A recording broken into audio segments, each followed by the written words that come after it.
Hello students, मैं अजीज़ बोहरा आप सभी का अपना वाला यूट्यूब चैनल में स्वागत करता हूं। आज हम 11th class physics chapter number 5 का जो टॉपिक पढ़ेंगे वो है फ्रिक्शन। क्या है आज का हमारा टॉपिक? फ्रिक्शन। तो इस टॉपिक को स्टार्ट करने से पहले अगर अभी तक आप लोगों ने हमारे चैनल को सब्सक्राइब नहीं किया है तो चैनल को सब्सक्राइब कर दीजिए, बेल आइकन को भी प्रेस कर दीजिएगा ताकि नए वीडियोज़ की नोटिफिकेशन आपको समय पर मिलते रहे। और अगर ये वीडियो पसंद आए तो लाइक कीजिएगा, अपने दोस्तों के साथ भी शेयर ज़रूर कर दीजिएगा। और अगर इस वीडियो से रिलेटेड आपको कोई डाउट हो तो डाउट कमेंट में आप हमसे पूछ सकते हैं। तो क्या है आज का हमारा टॉपिक? हमारा टॉपिक है फ्रिक्शन। तो देखो, सपोज करो हमारे पास ये एक टेबल है और इस टेबल के ऊपर क्या रखा है? एक बॉक्स। टेबल के ऊपर क्या रखा है? एक बॉक्स रखा है। तो हमें पता है इस टेबल और इस बॉक्स के बीच में क्या लगेगा? Contact force. इस टेबल और बॉक्स के बीच में क्या लगेगा? Contact force. इन दोनों के वो सरफेस जो दोनों क्या है एक दूसरे के कॉन्टैक्ट में है, उन दोनों सरफेसेस के, इन दोनों ऑब्जेक्ट्स के जो सरफेस कांटेक्ट में है उन सरफेस के बीच में क्या लगेगा? Contact force. अब हमें पता है, हमने सपोज कर लिया इस बॉक्स का मास कितना है? m। इस बॉक्स का मास कितना है? m। तो इसका ग्रेविटी की वजह से इस पर ग्रेविटेशनल फोर्स लगेगा mg डाउनवर्ड। अब इस mg डाउनवर्ड को इन दोनों के बीच में जो कांटेक्ट फोर्स लग रहा है उसका जो नॉर्मल कंपोनेंट है n, इसका जो नॉर्मल कंपोनेंट n है वो इसको क्या कर देगा? बैलेंस कर देगा, कैंसल आउट कर देगा। क्या था हमारे पास? एक बॉक्स था। कहाँ पर रखा था? टेबल के ऊपर। टेबल के ऊपर रखा है तो उस बॉक्स का टेबल के साथ एक सरफेस किस में है? कांटेक्ट में है। तो इन दोनों के बीच में क्या लगेगा? Contact force.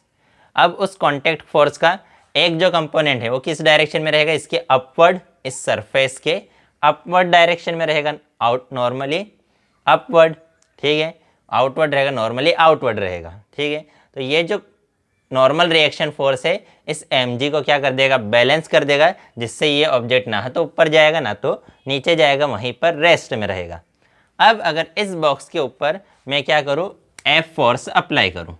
इस बॉक्स के ऊपर इस डायरेक्शन में, हॉरिजॉन्टल डायरेक्शन में क्या करूँ? F फोर्स अप्लाई करूँ। एक छोटा सा मैंने स्मॉल F फोर्स अप्लाई किया। तो जब मैंने इस बॉक्स के ऊपर हॉरिजॉन्टल डायरेक्शन में स्मॉल F फोर्स अप्लाई किया तो हमें पता है छोटा सा फोर्स अगर किसी ऑब्जेक्ट पर अप्लाई करते हैं तो वो मोशन में आता है क्या? वो ऑब्जेक्ट मोशन में नहीं आएगा। सपोज करो इसका मास बहुत ज़्यादा है, 100 kg है। तो 100 kg के मास को मैं थोड़ा सा छोटा सा अगर मैं फोर्स अप्लाई करूँ तो 100 kg का मास मोशन में आएगा क्या? वो मोशन में नहीं आएगा। तो हमें पता है अगर हम इस पर छोटा सा फोर्स अप्लाई करेंगे तो वो मोशन में नहीं आएगा। वो मोशन में नहीं आ रहा है, ठीक है। ये ऑब्जेक्ट मोशन में नहीं आ रहा है। मोशन में नहीं आ रहा है इसका मतलब हमने पढ़ा है कि अगर किसी ऑब्जेक्ट पर लगने वाला नेट फोर्स कितना हो? 0। किसी ऑब्जेक्ट पर लगने वाला नेट फोर्स कितना हो? 0 हो तो वो ऑब्जेक्ट किस में रहता है? उसी स्टेट में रहेगा जिस स्टेट में वो है। अगर वो रेस्ट में है तो रेस्ट में ही रहेगा, और अगर वो यूनिफॉर्म मोशन कर रहा है तो यूनिफॉर्म मोशन ही करता रहेगा। किसमें? स्ट्रेट लाइन में। अब यहाँ पर ये ऑब्जेक्ट रेस्ट में है, इस पर मैंने फोर्स अप्लाई किया, एक्सटर्नल फोर्स अप्लाई किया, फिर भी वो मोशन में नहीं आया। वो मोशन में नहीं आया इसका मतलब अभी भी इस पर जो लगने वाला नेट एक्सटर्नल फोर्स है वो कितना है? 0। तो मैंने तो इस डायरेक्शन में फोर्स लगाया तो मोशन में नहीं आया। इसका मतलब इसके अपोजिट डायरेक्शन में यहाँ पर क्या है? कोई एक फोर्स है। हमने जिस डायरेक्शन में फोर्स लगाया उसके अपोजिट डायरेक्शन में कोई फोर्स था, जिस फोर्स ने हमारे फोर्स को क्या कर दिया? बैलेंस कर दिया, कैंसल आउट कर दिया, जिसकी वजह से हमारा जो नेट फोर्स है वो 0 है और वो ऑब्जेक्ट मोशन में नहीं आया, ठीक है।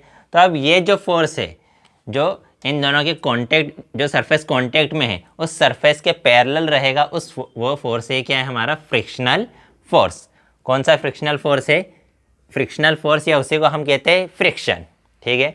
क्या कहेंगे? फ्रिक्शनल फोर्स या फ्रिक्शन। कि हमने इस डायरेक्शन में फोर्स लगाया फिर भी ऑब्जेक्ट मोशन में नहीं आया, इसका मतलब हमारे फोर्स के अपोजिट डायरेक्शन में कोई दूसरा फोर्स है। उस दूसरे फोर्स ने हमारे फोर्स को क्या कर दिया? बैलेंस कर दिया। इसकी वजह से उस ऑब्जेक्ट पर लगने वाला नेट फोर्स कितना हो गया? 0, और वो ऑब्जेक्ट की स्टेट चेंज नहीं हुई।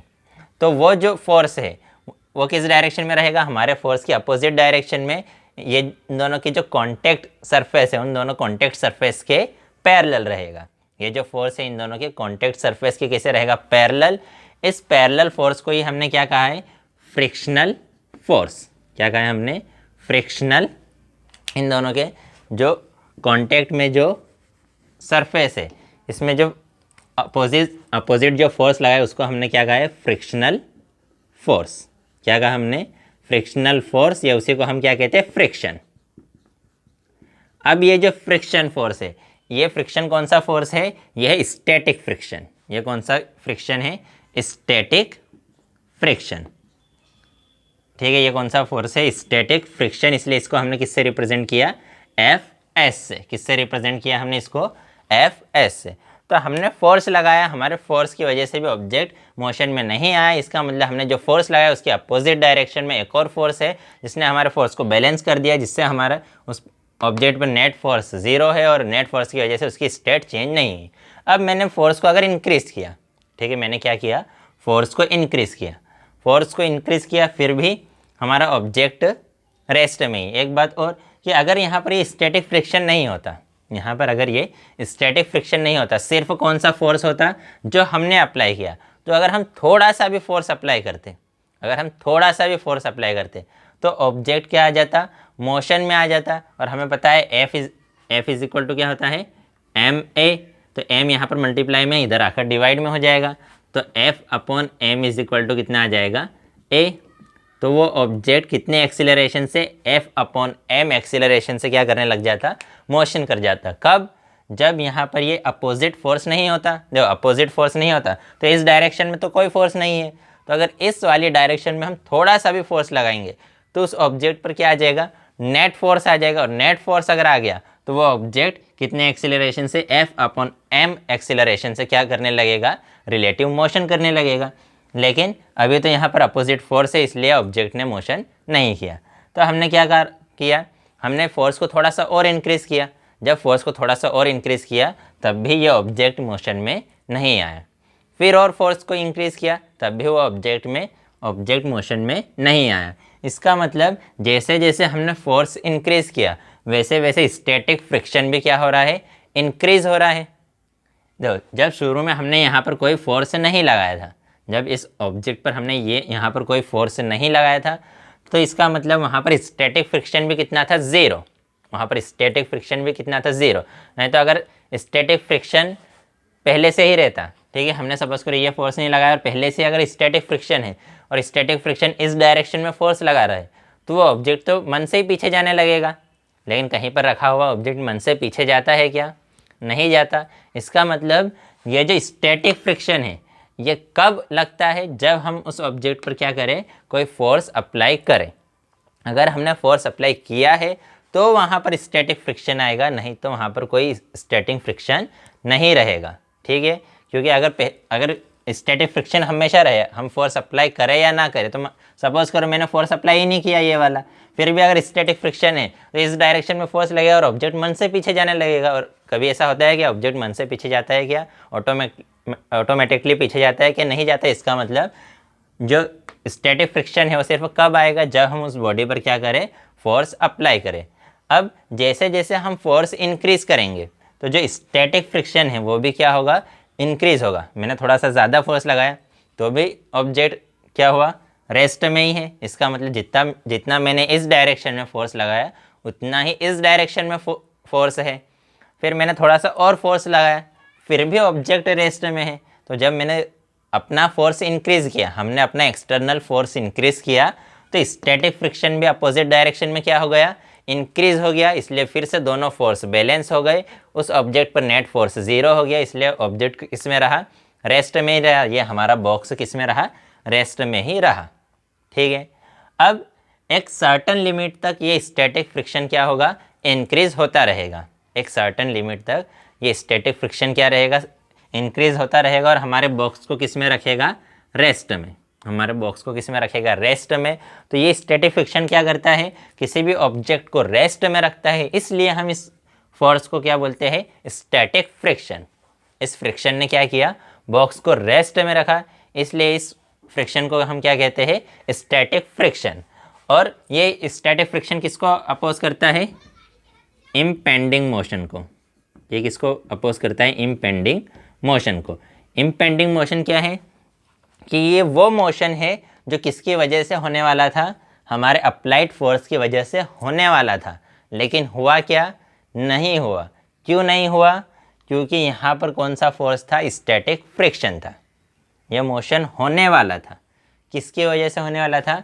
हमारे अप्लाइड फोर्स की वजह से होने वाला था, लेकिन नहीं हुआ। क्यों नहीं हुआ? Because of static friction.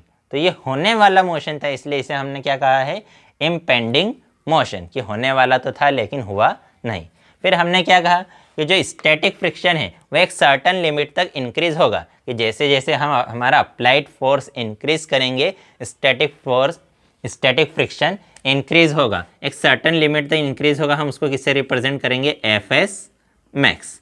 तो उसकी एक मैक्सिमम वैल्यू तक वो इंक्रीज होगा, उसके बाद वो इंक्रीज होना बंद हो जाएगा। उसके बाद अगर हम हमारा फोर्स इंक्रीज करेंगे, उसके बाद अगर हम हमारा अपना फोर्स इंक्रीज करेंगे, तो जो ऑब्जेक्ट है वो इस सरफेस पर, ये बॉक्स इस सरफेस पर क्या करना स्टार्ट कर देगा? स्लाइडिंग स्टार्ट कर देगा। ये जो हमारा बॉक्स है, सपोज करो इस स्टैटिक फ्रिक्शन की मैक्सिमम वैल्यू है 5 न्यूटन। हमने कंसिडर कर लिया कि इस स्टैटिक फ्रिक्शन की मैक्सिमम वैल्यू कितनी है? 5 न्यूटन। तो हमने जब 1 न्यूटन का फोर्स अप्लाई किया तो स्टैटिक फ्रिक्शन अपोजिट डायरेक्शन में 1 न्यूटन लगा, फिर से हमारा ऑब्जेक्ट किस में रहा? बैलेंस में। फिर हमने 2 न्यूटन, तो स्टैटिक फ्रिक्शन भी 2 न्यूटन। फिर हमने 3, फिर स्टैटिक फ्रिक्शन भी 3। फिर हमने 4 न्यूटन का फोर्स अप्लाई किया, स्टैटिक फ्रिक्शन भी 4 न्यूटन। फिर हमने 5, फिर स्टैटिक फ्रिक्शन भी 5। तो ऐसे करते करते 5 न्यूटन तक तो वो क्या कर लेगा? बैलेंस कर देगा। अब जैसे ही मैं 5.1 न्यूटन का भी अगर मैं फोर्स अप्लाई करूँगा, जैसे ही 5 न्यूटन से ज़्यादा का फोर्स अप्लाई करूँगा, तो स्टैटिक फ्रिक्शन की मैक्सिमम वैल्यू तो कितनी है? 5 न्यूटन। तो 5 न्यूटन तो यहाँ के 5 न्यूटन को बैलेंस कर देगा।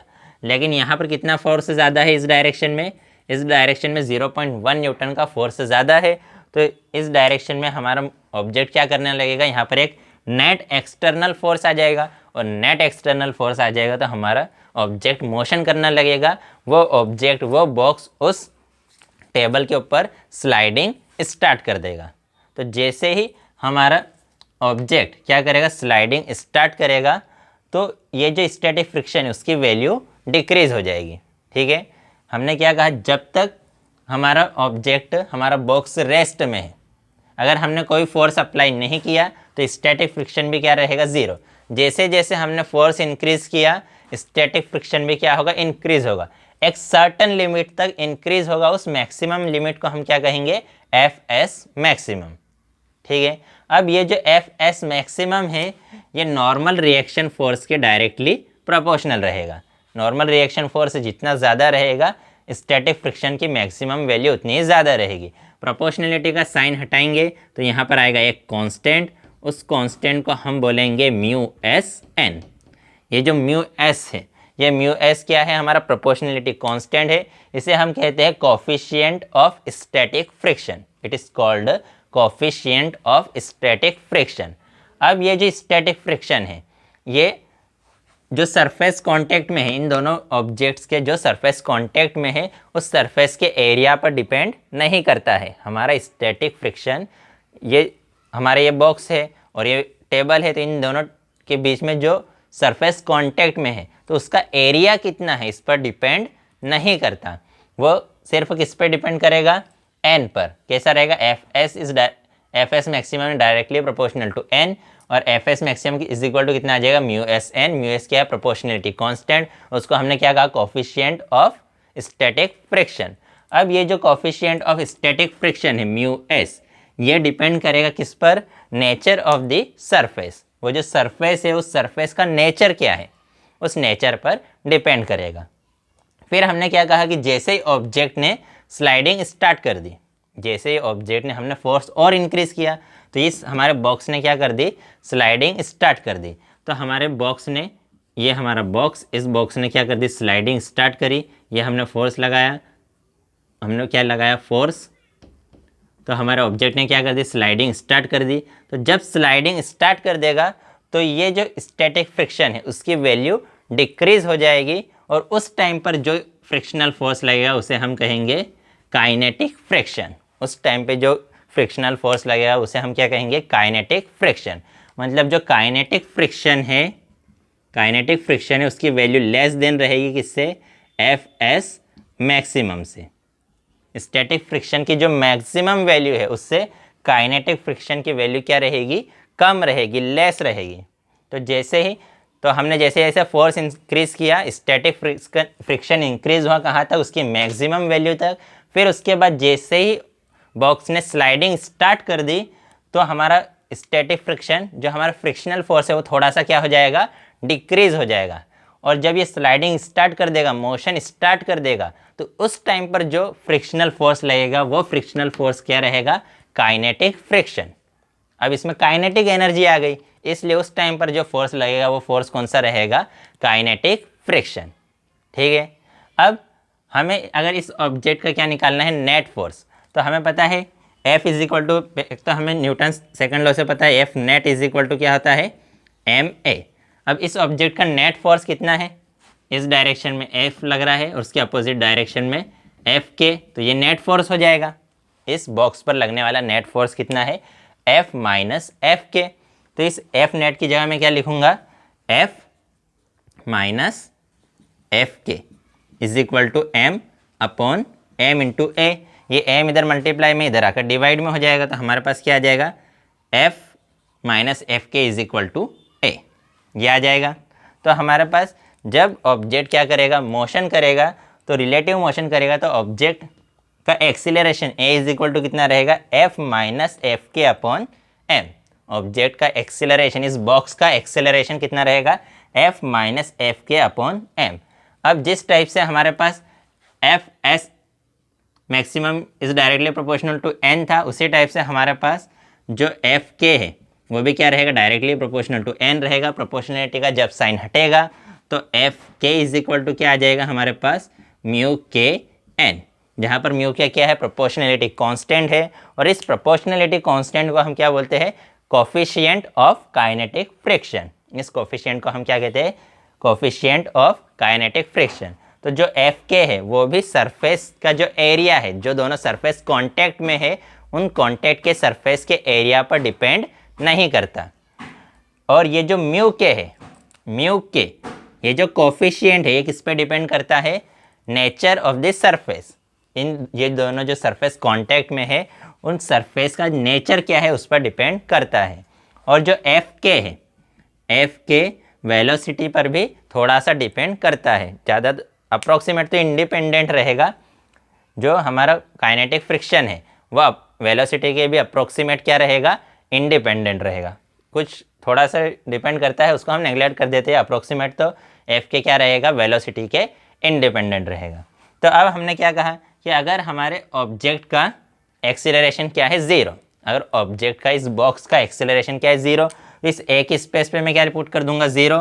तो हमारे पास क्या आ जाएगा, F minus F K upon M is equal to zero. ये एम इधर जाकर ज़ीरो हो जाएगा, इधर डिवाइड में, उधर जाकर मल्टीप्लाई में होगा। ज़ीरो से किसी का भी मल्टीप्लाई करो ज़ीरो ही आता है। तो हमारे पास क्या आ जाएगा, एफ माइनस एफ के इज इक्वल टू ज़ीरो। ये एफ के इधर माइनस में है, उधर जाकर प्लस हो जाएगा। तो एफ माइ इज इक्वल टू क्या हो जाएगा, एफ के। तो इसका मतलब जब एक्सीलरेशन की वैल्यू कितनी है, ज़ीरो, तो एफ इज इक्वल टू किसके रहेगा, एफ के। मतलब अगर कोई ऑब्जेक्ट यूनिफॉर्म मोशन कर रहा है, उसका एक्सीलरेशन ज़ीरो है, तो जो अप्लाइड फोर्स है वो काइनेटिक फ्रिक्शन के इक्वल रहेगा। जब ऑब्जेक्ट का बॉक्स का एक्सीलरेशन अगर ज़ीरो है तो जो अप्लाइड फोर्स है वो काइनेटिक फ्रिक्शन के इक्वल रहेगा। ठीक है, आ रहा है समझ में। तो हमने क्या कहा, अब ये जो हमने लॉज ऑफ फ्रिक्शन देखे कि किस टाइप से फ्रिक्शनल फोर्स अप्लाई होगा, ये सब चीज़ें हमारे फंडामेंटल फोर्स में नहीं है। हमने टाइप्स फंडामेंटल फोर्सेस पढ़े थे चैप्टर नंबर 1 में। हमने पढ़ा था 4 टाइप्स ऑफ फंडामेंटल फोर्स होते हैं, gravitational force, electromagnetic force, nuclear force, strong nuclear force and weak nuclear force. हमने पढ़ा था कि 4 टाइप्स के हमारे पास फंडामेंटल फोर्स है। तो ये जो फ्रिक्शनल का फोर्स है ये फंडामेंटल फोर्स नहीं है, ये 100% ट्रू नहीं रहेगा। ये फ्रिक्शंस के जो अभी हमने सब लॉ डिस्कस किए, ये 100% ट्रू नहीं रहेंगे, अप्रोक्सीमेट ट्रू रहेंगे। लेकिन ये हमारे लिए जो मैकेनिक्स है, मैकेनिक्स के जो क्वेश्चंस है, उन क्वेश्चंस को हमें सॉल्व करने के लिए बहुत ही इम्पोर्टेंट है। ठीक है, जो मैकेनिक्स है, मैकेनिक्स की जो प्रॉब्लम्स है, उन प्रॉब्लम्स को सॉल्व करने के लिए हमारे लिए बहुत ही यूज़फुल है। तो हमने क्या पढ़ा कि अगर हमारे पास दो ऑब्जेक्ट्स है और दो ऑब्जेक्ट किसमें कॉन्टैक्ट में है, तो एक तो उस पर दो फोर्स लगेंगे, एक फ्रिक्शनल फोर्स लगेगा, एक काइनेटिक और एक नॉर्मल फोर्स लगेगा। नॉर्मल फोर्स किस डायरेक्शन में लगेगा, उस ऑब्जेक्ट की सरफेस के नॉर्मली आउटवर्ड, और फ्रिक्शनल फोर्स किस डायरेक्शन में लगेगा, हमारे अप्लाइड फोर्स के अपोजिट डायरेक्शन में, जो दोनों फोर्स कांटेक्ट में है उसके पैरेलल। ठीक है, ये अगर हमारे पास एक बॉक्स है और ये एक सरफेस है, तो नॉर्मल फोर्स इस बॉक्स के कैसा लगेगा, normally outward. Friction force in दोनों के कांटेक्ट के जो सरफेस है उसके पैरेलल लगेगा, फ्रिक्शनल फोर्स उसके पैरेलल लगेगा हमारे अप्लाइड फोर्स की अपोजिट डायरेक्शन में। फ्रिक्शनल फोर्स भी फिर दो टाइप्स के हैं, एक है स्टैटिक फ्रिक्शन, एक है काइनेटिक फ्रिक्शन। स्टैटिक फ्रिक्शन क्या करेगा, इम्पीडेंटिंग मोशन को अपोज करेगा। वो मोशन जो होने वाला था हमारे अप्लाइड फोर्स की वजह से, लेकिन नहीं हुआ, किसकी वजह से, स्टैटिक फ्रिक्शन की वजह से। फिर उसके बाद काइनेटिक फ्रिक्शन है। काइनेटिक फ्रिक्शन किसको अपोज करता है, रिलेटिव मोशन को।